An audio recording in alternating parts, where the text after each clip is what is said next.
Hey guys, and welcome to Cold Turkey. I'm Paulie T. First, I'd like to thank all my subscribers and everybody who's kind enough to leave a comment or a like, and especially people who share these videos, because then we get more impressions from YouTube. They will make my stuff accessible to more people, and that happens in the algorithms when people comment, like, share and subscribe, of course. So anyway, I want to thank all the people who have done so, and those that are faithful to watching the many varied different types of programs I'm doing at the moment.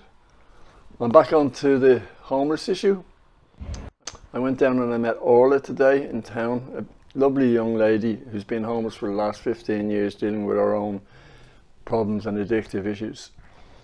I met her in town outside near Stephen's Green, and we had a chat.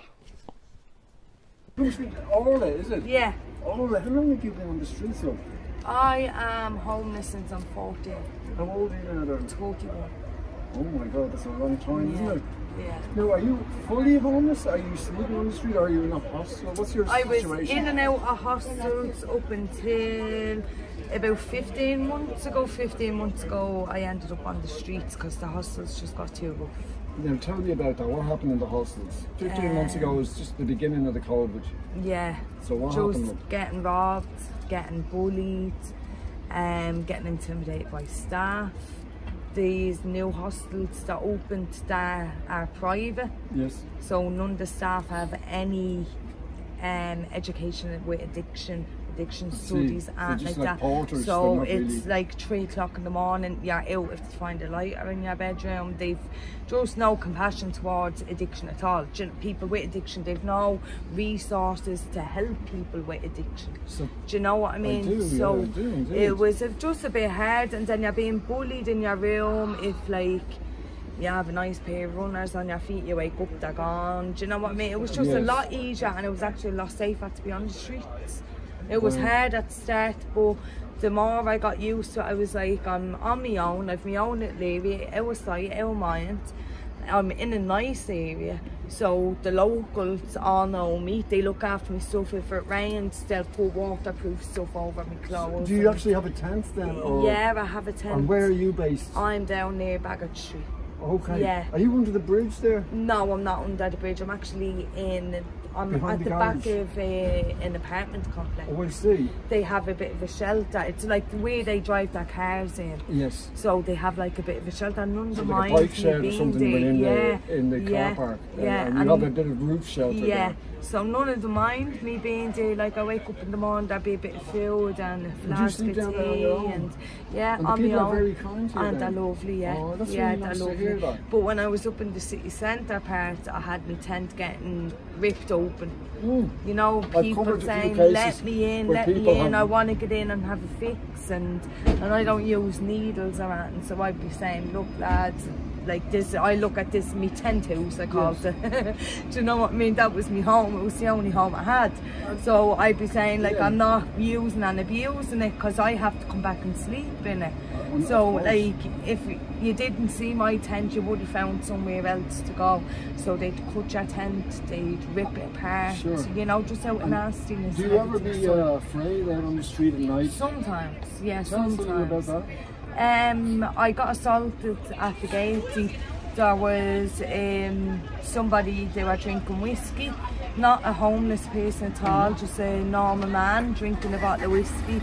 And he was dressed very well spoken and everything, and he seen me getting into my tent, so he started shaking my tent and calling me horrible names.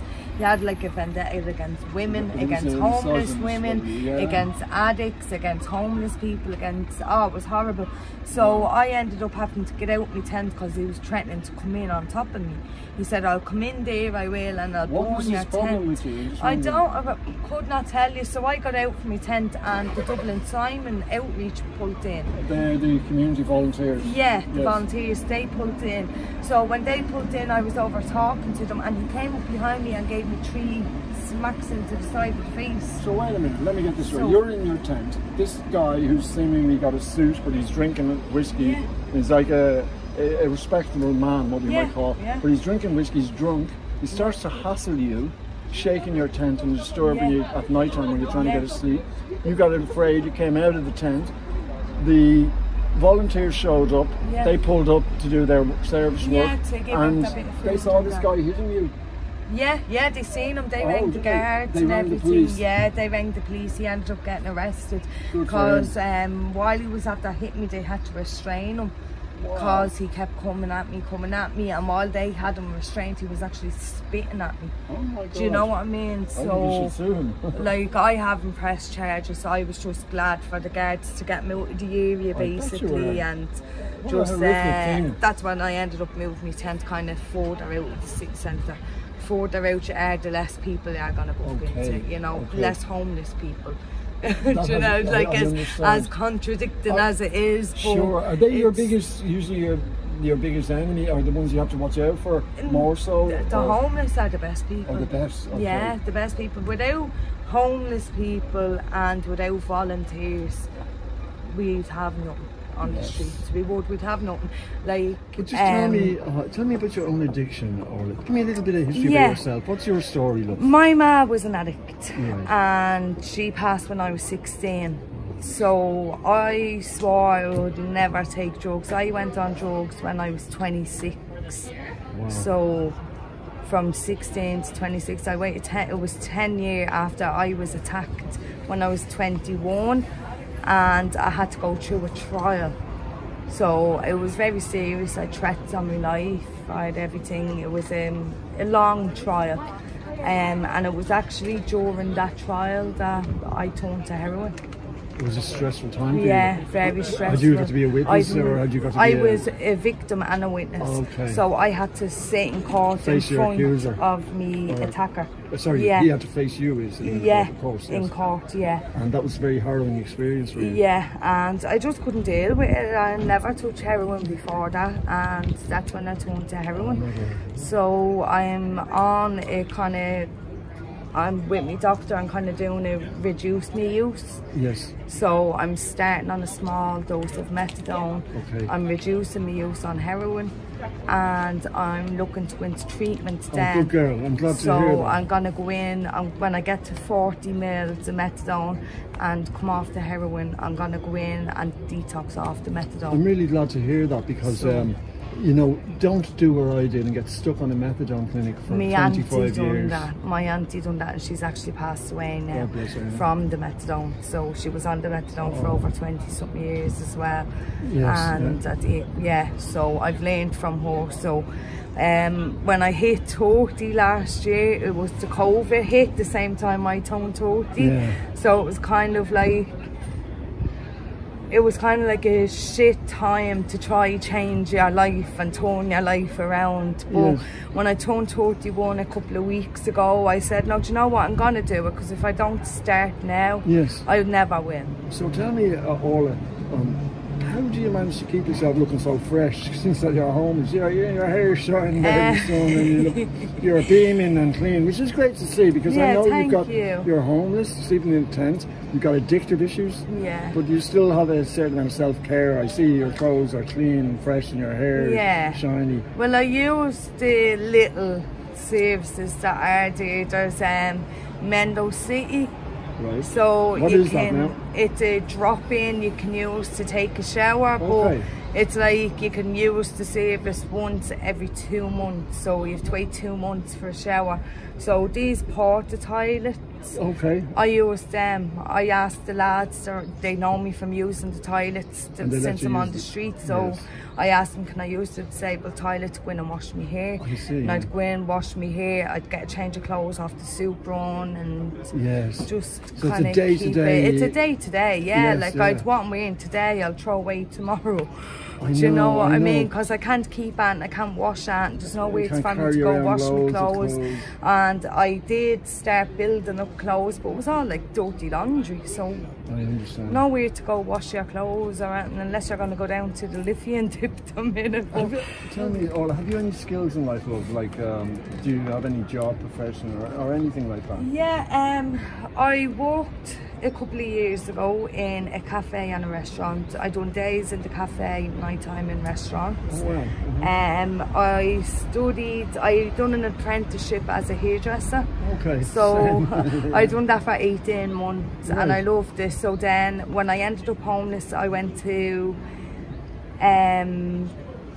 Crosscare Community College, and they actually let me run a 6-week kind of beauty course, like how to, like, basic tips, how to do home dyes and home hair dyes, and would you like to get back into that again? Yeah, I'd love to get back into something like that. Yeah, I'd love to get back into education before, what's the word I'm looking for, education before work. Right, you know, because I'd love to, like, progress skills so that I've more options to look at.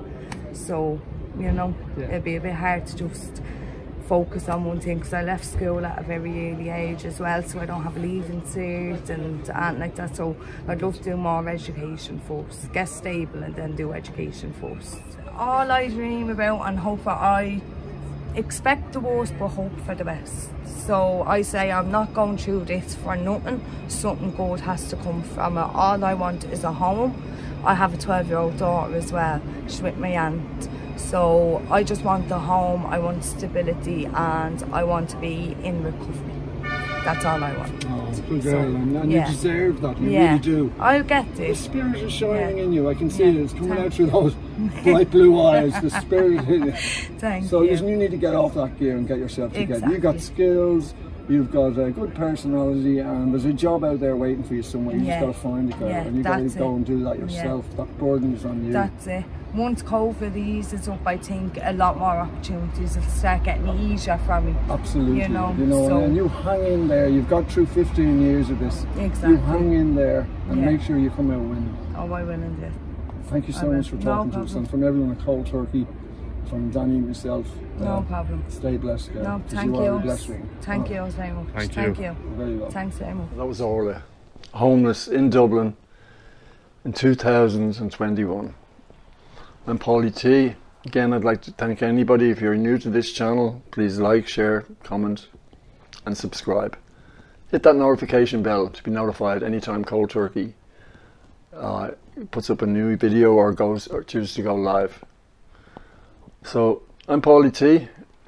This is KoldTurkey. Stay blessed.